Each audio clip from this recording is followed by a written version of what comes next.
तो दोस्तों, मेरी और मेरे पिताश्री की जो कहानी थी वो तकरीबन उस तरह की थी जैसे अमिताभ बच्चन और अक्षय कुमार की वक्त मूवी आई थी। एक वक्त मूवी थी जिसमें अक्षय कुमार स्ट्रगल करता है अपने, और उसके पिताश्री चाहते थे कि वो सक्सेसफुल हो जाए लाइफ के अंदर, अपने दम पे कुछ बने।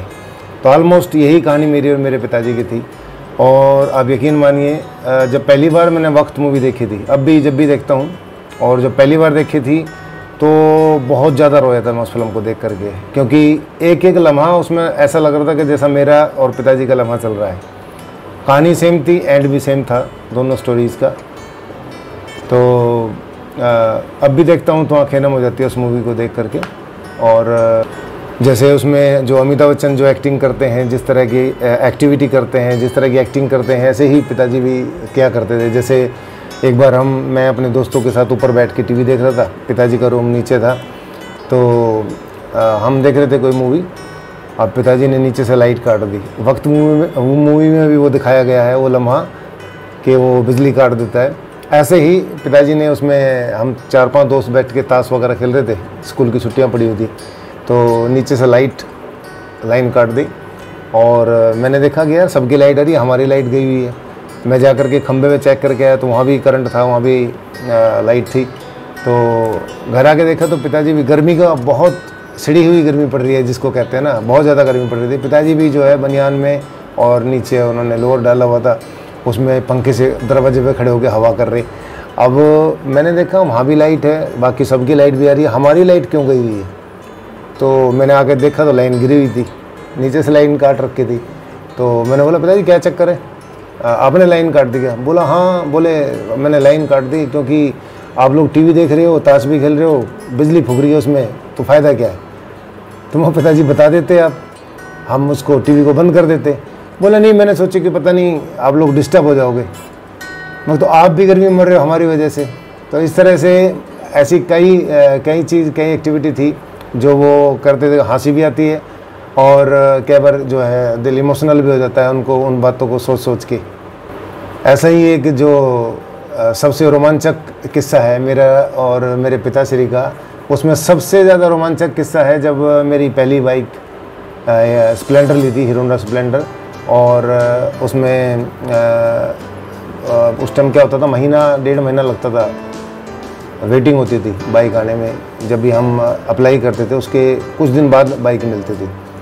तो बाइक आने से पहले ही पिताजी हरीसन का मोटा ताला और एक मोटी जिससे भैंस बांधते हैं वो बेल ले करके आ गए। और मैं बोला मैं ये क्या है। बोला यार उस दौरान ये सच्चाई भी है कि स्प्लेंडर की सबसे ज़्यादा चोरियाँ होती थी। मेरे 3 या 4 दोस्त थे जो नई की नई जो बाइक थी उनकी स्प्लेंडर चोरी हो गई थी। उस टाइम बहुत चोरियाँ होती थी, खासकर स्प्लेंडर, क्योंकि कहते हैं स्प्लेंडर का लॉक किसी भी चाबी से खुल जाता था। तो मैं बोला मगर ये क्या है। बोले यार स्प्लेंडर की बहुत ज़्यादा चोरियाँ हो रही हैं, और जब भी तू कहीं इसको खड़ा करे तो ये बेल लगा देकर अगले टायर से लेकर के पिछले टायर तक बेल को लपेटो, फिर उसमें हरीसन का इतना मोटा ताला लगा दो। तो मैं बोला यार पिताजी ये क्या कर रहे हो आप, मैं सारे दोस्त हंसेंगे, जो भी देखेगा वही हंसेगा मेरे ऊपर, ये क्या कर रहे हो आप। बोला नहीं, इसी शर्त पे मिलेगी आपको बाइक, अगर आप मेरा कहना मानोगे, ये लोग लगाओगे तो मैं बोला मगर नहीं, फिर मेरे को बाइक नहीं चाहिए, आप रहने दो, आप एक काम करो, कैंसिल करो प्रोग्राम, नहीं लेनी मेरे को बाइक। तो बोले ठीक है। अगले दिन थोड़ा सा माइंड चेंज किया उन्होंने, बोला कोई बात नहीं, ऐसा करते हैं थोड़ा सा ना बेल को पतला कर देते हैं, और जो ताला है उसको भी थोड़ा सा हल्का कर देते हैं, छोटा कर देते हैं। चैन ले गए पतली और एक उससे थोड़ा छोटा ताला लेकर आए, और वो उन्होंने दिया। और अक्सर जब मैं मैच खेलने के लिए क्रिकेट खेलता था तो बाहर झज्जर तक, दूर दूर तक चला जाता था खेलने के लिए, टूर्नामेंट वगैरह। तो जब वहाँ भीड़ में जब मैं लोग लगाता था तो ये था कि स्प्लेंडर चोरी हो जाती है, तो मैं पिताजी की उसी बेल को लपेट करके पिछले टायर में और लोग लगा देता था, तो निश्चिंत रहता था।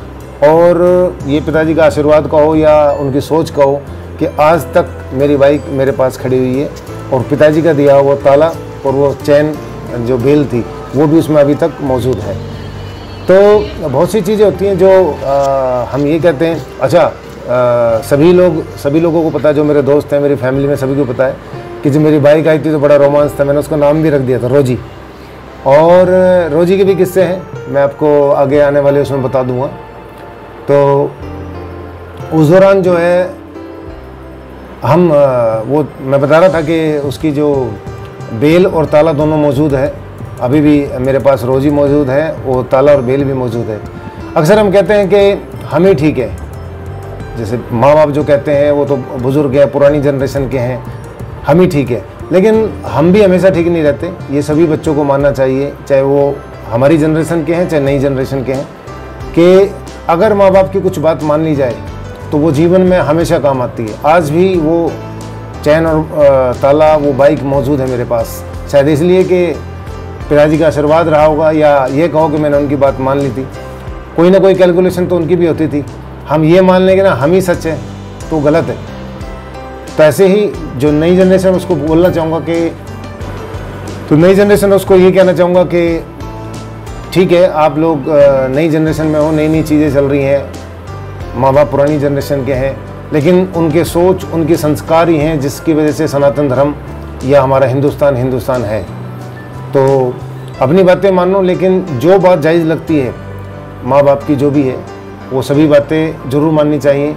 और वैसे भी मैं अक्सर कहा करता हूँ कि बाप और बेटे में, माँ और बेटी में, इन दोनों में गैप नहीं होना चाहिए।